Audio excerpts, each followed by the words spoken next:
오늘 우리들에게 주시는 하나님의 말씀 시편 150편입니다.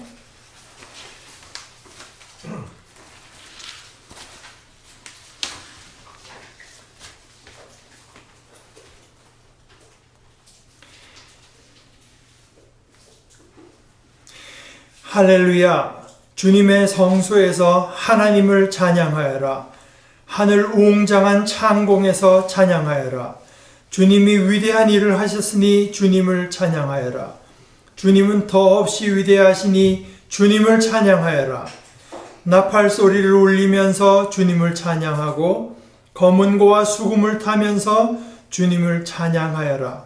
소구치며 춤추면서 주님을 찬양하고 현금을 뜯고 피리 불면서 주님을 찬양하여라.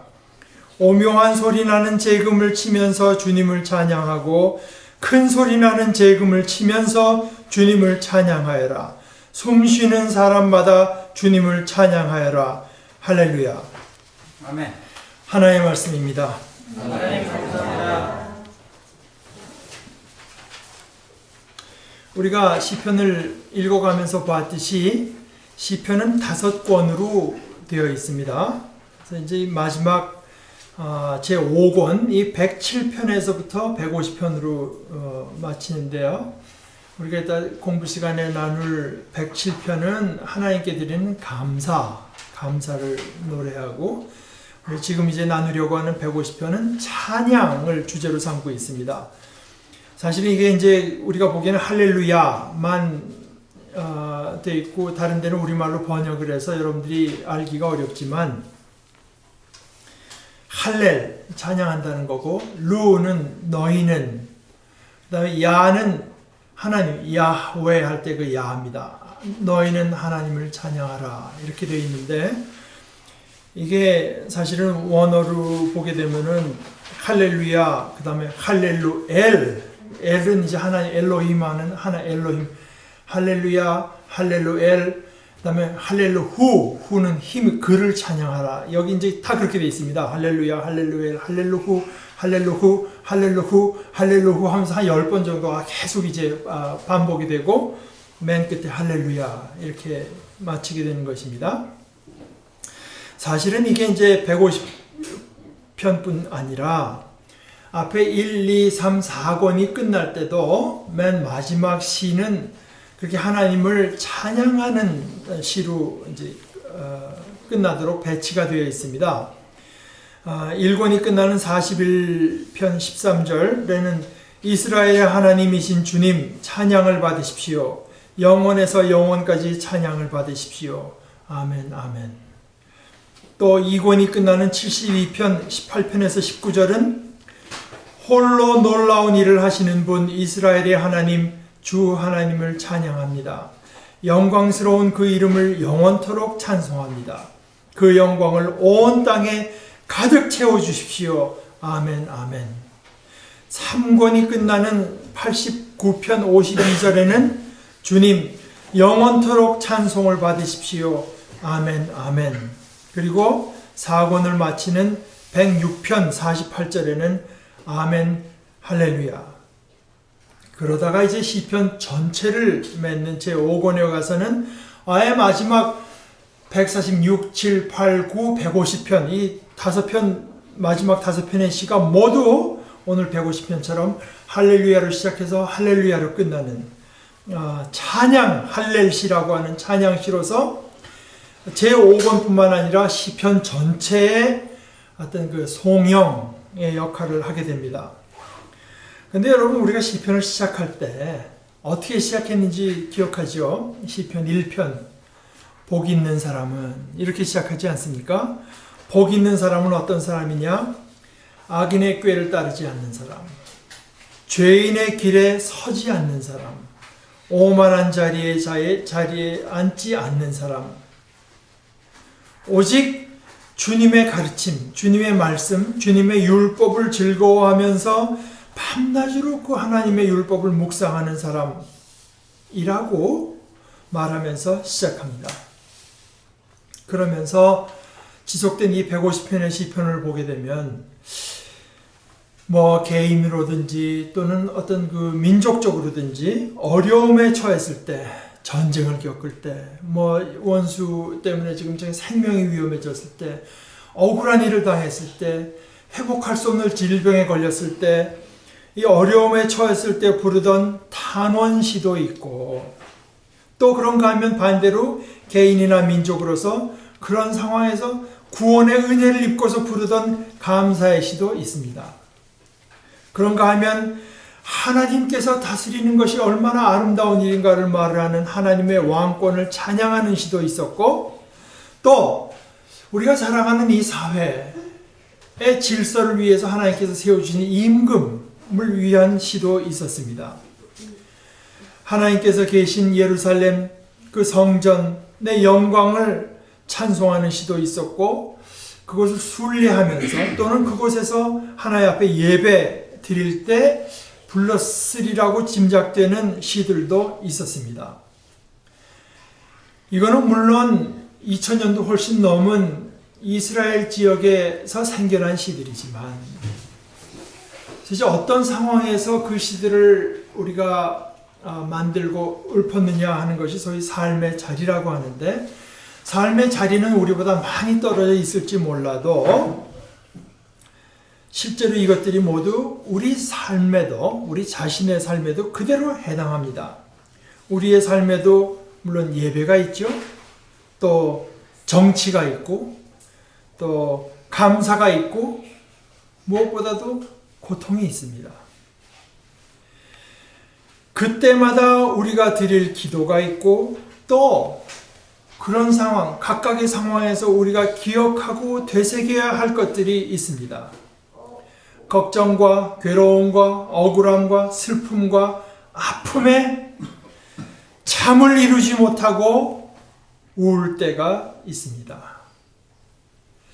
이건 아무리 생각해봐도 벗어날 길이 없겠다고 생각해서 답답해하고 걱정스럽던 어떤 곤경에서 생각지도 못한 길로 건져주시는 은혜를 입고 마음이 기쁨과 감사와 홀가분함으로 채워질 때도 물론 우리에게 많이 있습니다. 우리가 이렇게 그리스도 안에서 하나님의 진리를 믿고 살아간다고 하지만 우리가 믿는 게 이게 과연 옳은가? 과연 그대로 될 것인가? 과연 그러한가? 하는 의심이 우리가 심각하게 들 때도 있고, 과연 그 말이 옳다 하면서 우리의 믿음을 새롭게 할 때도 또한 있습니다. 우리가 그 일을 겪어왔고 또 앞으로도 그 많은 일들을 다 실제로 겪을 것입니다. 그런데 그 모든 일들을 겪는 동안에 그 모든 과정들을 어떻게 지나는 사람들이 복된 사람인가? 이것이 시편 1편이 말하는 것입니다. 아무리 좋아 보이고 아무리 별일 없어 보이고 그럴듯하게 들려도 그것이 하나님을 인정하지 않는 악인의 꾀라고 하면은 따르지 않고, 죄인의 길에 서지 않고, 하나님 하나님께서 이렇게 우리들의 삶을 사사건건 주관하시는 게 아니야 하는 그런 어떤 오만한 자리에 앉지 않고, 오히려 주님께서 가르치신 것이 무엇인가, 주님의 가르침과 말씀을 즐거워하며 마음속에 두려움이 있다면 그것을 놓칠까봐, 그것을 잊어버릴까봐 그것을 가장 두려워해서 밤낮으로 그 말씀을 묵상하는 사람, 저기를 가면은 귀찮고 괴로울 것 같은데, 그래서 어떤 고통을 피해서 부가 있고 낙이 있고 안정이 있어 보이는 길을 택하기보다, 그렇지 못할지라도 오히려 의인의 길을 가기를 힘쓰는 사람, 그런 사람이 복 있는 사람입니다. 오늘 시편 150편이 말을 하는 것은 이런 어떤 복 있는 삶의 길, 의인의 길, 이것은 그렇게 하나님께 대한 말씀에서 시작해서 결국은 기쁨과 즐거움의 노래에 도달하게 된다는 것입니다. 순종으로 시작해서 순종의 길을 가나 결국은 찬양으로 귀결되게 됩니다. 물론 하나님께서 모든 일들을 완성 지으실 때 마지막에 가서 결정적으로 그렇게 될 것이지만, 그러나 삶의 중간중간에 어떤 여러 마디마다 우리는 또한 이것을 조금씩이라도 발견하면서 노래하게 될 것입니다. 그것이 시편 5권 각 권마다 하나님께 찬송으로 마치곤 하는 그것이 보여주는 것입니다. 모든 일의 결국이 어떠할 것인지 그것을 우리는 살아가면서 가끔씩 아주 조금씩 그것을 맛보게 됩니다. 시편이 말해주는 이 모든 일의 결국, 그래서 어떻게 되는 거야? 모든 결국 가서는 어떻게 되는 것인가? 그것이 바로 할렐루야입니다. 너희는 여호와를 찬양하라. 찬양받아 마땅하신 하나님, 이분이 모든 이야기의 근원이며 시작이며 목적입니다. 여러분들의 삶 가운데 잊어먹고 싶은 일도 있고, 정말 그 일은 나한테 일어나지 않았으면 싶었던 일도 있을 것이고, 또 평생을 생각하며 참 힘을 얻게 되는 좋은 이야기들도 있을 것입니다. 한 나라에 이렇게 역병이 도는 때도 있을 것이고, 나라가 평안해서 월드컵에 나가서 우승을 해서 온 나라가 들썩들썩하며 기뻐하는 일도 있을 것입니다. 예수 믿는 사람들이 하나님의 말씀대로 살아서 세상에 칭송을 받는 때도 있을 것이고, 불행하게 오늘 한국의 교회처럼 하나님의 이름을 욕되게 하는 때도 있을 것입니다. 이 모든 일들이 지나가서 결국 드러날 것이 무엇이냐? 이 일들은 아무런 뜻 없이 한 일이 생겼다가 그 다음 일이 또 생겨나고 하는 것이 영원한 반복일 것인가? 그것이 아니라 그 모든 일 가운데 또 그리고 그 모든 일을 통해서 오묘하게 자신의 뜻을 이루신 하나님의 영광이 드러나리라. 그래서 결국 이 모든 일에는 결국이 있고, 그 결국은 무엇인가? 할렐루야. 너희는 여호와를 찬양하라. 우리 개인의 삶으로서도 그럴 것이고, 오늘 우리 150편의 말씀대로 하면 온 피조물이 하나님을 향한 찬양이 될 때가 올 것입니다. 이것은 1절에서 말하는 것처럼 할렐루야, 주님의 성소에서 하나님을 찬양하여라. 주님께서 계신 그곳, 주님을 임재를 모시고 계신 그곳에서 주님을 찬양하지만 거기서 끝나는 것이 아니라 하늘 웅장한 창공에서 찬양하여라. 온 피조물 가운데 하나님을 향한 찬양이 가득 차서 마땅하다. 하나님은 어떤 종교 또는 종교인만의 목표가 아니라 존재하는 모든 만물의 주제요, 존재 이유가 되십니다. 그럼 어떻게 찬양하는가? 나팔 소리를 울리면서 주님을 찬양함, 관악기가 되겠죠. 검은고와 수금을 타면서 주님을 찬양하여라. 이것은 물론 이스라엘 시대의 악기들이니까 우리말로 이렇게 꼭 바로 옮기기는 어렵습니다만 현악기인 것은 틀림없습니다. 관악기, 현악기, 그 다음에 타악기가 동원이 되고, 그뿐만 아니라 모든 사람이 춤추면서 댄싱, 소구치며 춤추면서 주님을 찬양하고 현금을 뜯고 피리 불면서 주님을 찬양하여라. 여러분들이, 저는 음악에 대해 잘 모릅니다만 교향곡 같은 거 보면 맨 마지막에 클라이막스에서 등장하는 악기가 있죠. 이거 처음부터 하지 않잖아요. 심벌스 같은 거.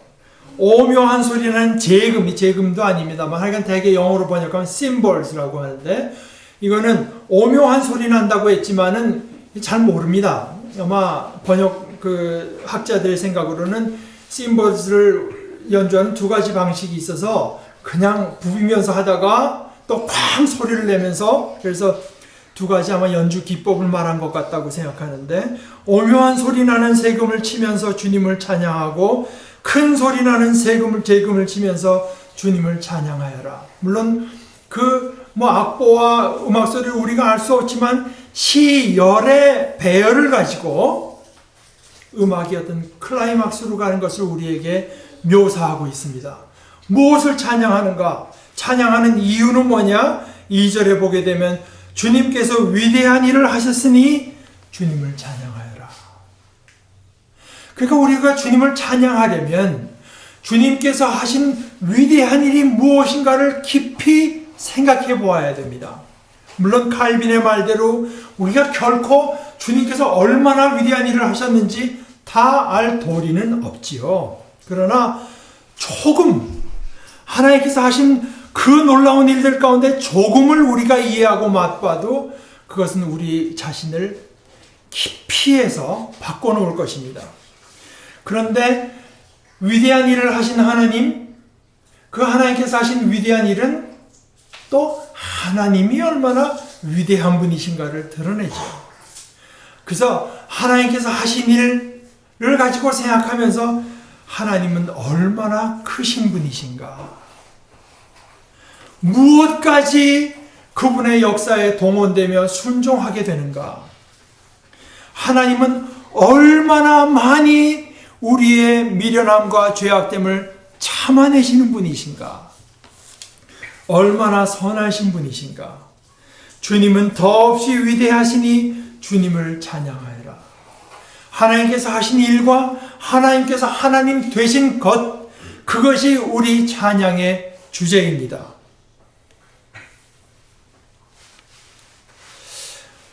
여러분, 저는 한국시도 많이 모를 뿐 아니라 영어시 같은 건 아는 게 하나도 없지만, 제가 기억하기로도 지금 우리 가운데 유진이가 제일 잘 알 것 같은데, 지금도 교과서 글에 그게 있는지 모르겠는데, 한국의 누군가가 그 대동강 부병론가 어디 가서 그걸 묘사하려다가 이게 마땅한 식구가 안 떠올라서 울고 내려왔다, 그런 거 있지 않았습니까? 제가 잘 모르겠습니다. 저희 학교 다닐 때, 예과 때 이제 제게 인상 깊었던 교수님이 한 70 정도 된 한문 선생님이 계셨는데, 들어오더니 칠판에다가 한시를 하나 쫙 써요, 한자로. 그러더니 이게 중국 사람 두목이라고 하는 사람이 쓴 시인데, 자기가 젊어서 중국 유학을 갔었는데 이 시 때문에 갔다는 겁니다. 이 시 때문에. 그래서 중국이 저렇게 아름다운 데인가? 그 시 하나를 보고 자기가 갔다고 해요.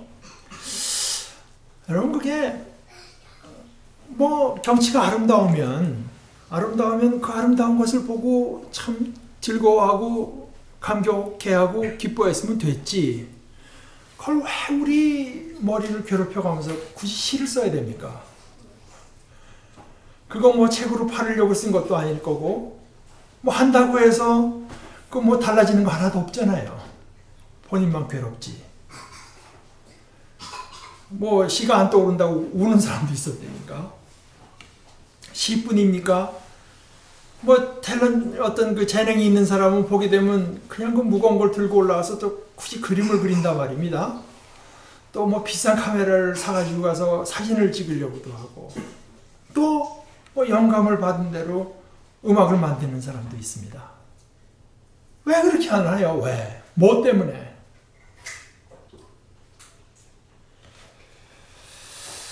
그냥 아름다운 자연을 보고만 있으면 어떻고, 또 자연뿐만이 아니라 우리 역사 가운데 일어난 위대한 사건, 감동적인 프랑스 혁명 이런 걸 보고 그냥 그 영향을 받기만 하고, 그 혜택을 입기만 하고, 그 뉴스를 보고 또 사람들에게 듣기만 하면 그럼 어떻습니까? 근데 굳이 그것을 글로 옮기고 싶어하고 노래하고 싶어하거든요. 그래서 우리가 굳이 우리의 머리를 짜내서 시를 지어내고 그 아름다운 모습을 그림이나 사진으로 또는 음악으로 담아내려고 하는 것은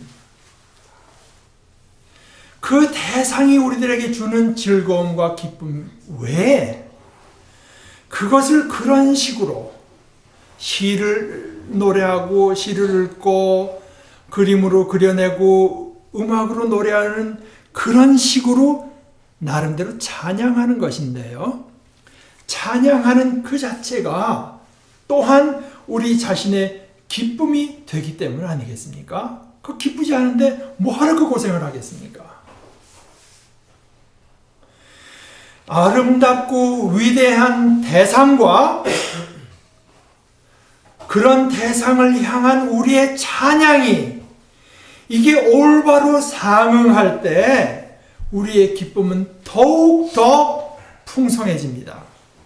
그리고 바로 그것이 생명을 맛보는 것이라고도 할 수 있습니다.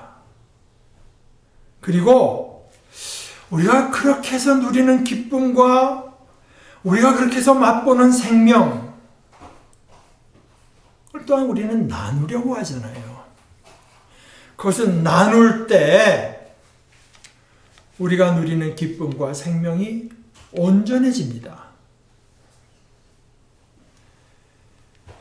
하나님께서는 우리에게 생명과 기쁨을 주십니다. 그런데 그 위대하신 하나님 또 우리들을 복되게 하시는 하나님의 위대하신 행동 그것을 찬양하는 것 그것을 베풀어 주시는 하나님 그 대상을 찬양하는 것 그것이 또한 우리가 누릴 최대의 기쁨이기도 합니다. 그 왜 최대의 기쁨이 되는가? 그 대상이 최대의 존재 하나님이시기 때문입니다. 여러분 가서 서울의 콘크리트 빌딩을 보고 읊어도 기쁨이 있을 수 있겠죠. 그러나 정말 웅장한 자연을 볼 때 우리들의 기쁨이 더 온전해지다시피 그 대상이 최고의 존재 되신 하나님이시기 때문에 그 하나님을 찬양한 것 또한 우리가 누리는 기쁨이 됩니다. 찬양에 마땅한 대상이 되시는 분이시기 때문입니다. 우리가 또한 함께 개인으로서도 마찬가지지만 함께 가장 웅장하고 아름다운 찬양으로 그 대상에 가장 어울리는 찬양으로 그 기쁨과 감사와 감동과 감격을 노래하여 나눌 때 누구와 나누는가? 첫째 하나님과 나누고 둘째 우리 서로 간에 나눌 때 우리는 비로소 온전한 기쁨과 생명을 누리게 됩니다. 그러므로 6절에 가서 숨 쉬는 사람마다 주님을 찬양하여라. 6절은 물론 숨 쉬는 사람을 가리킨 말이긴 하지만 원문에는 사람이라는 말은 없고 원문 그대로 하면 어떻게 되는가? 모든 숨마다, 모든 호흡마다로 되어 있습니다. 호흡은 물론 생명입니다. 그런데 호흡이라고 하는 것은 성경이 말하는 호흡이라고 하는 것은 단순히 산소하고 이산화탄소를 교환해서 그 물리적인 생명을 이어가는 것 그것이 호흡의 궁극적인 기능과 목적이 아닙니다. 우리에게 호흡이 주어진 것은 하나님을 찬양하기 위해서입니다. 하나님을 찬양할 수 있게 하기 위해서라고도 말할 수 있습니다.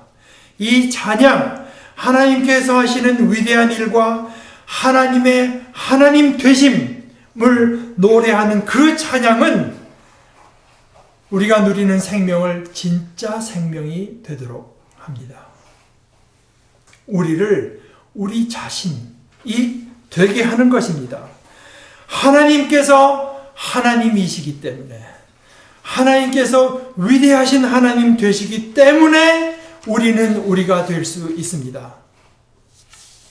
우리에게 주신 호흡으로 하나님을 노래할 때, 우리에게 주신 존재를 다하여 하나님을 찬양할 때, 그때 비로소 우리는 참 생명, 기쁨과 충만함과 영광과 자유로 채워진 생명이라고 할 만한 생명, 사는 것 같은 생명을 누리게 됩니다. 그것이 바로 인간으로서 지어진 우리의 독특한 특권입니다. 이 위대한 일을 이루시는 하나님, 더없이 위대하신 하나님을 우리 모두 함께 찬양하십시다. 할렐루야.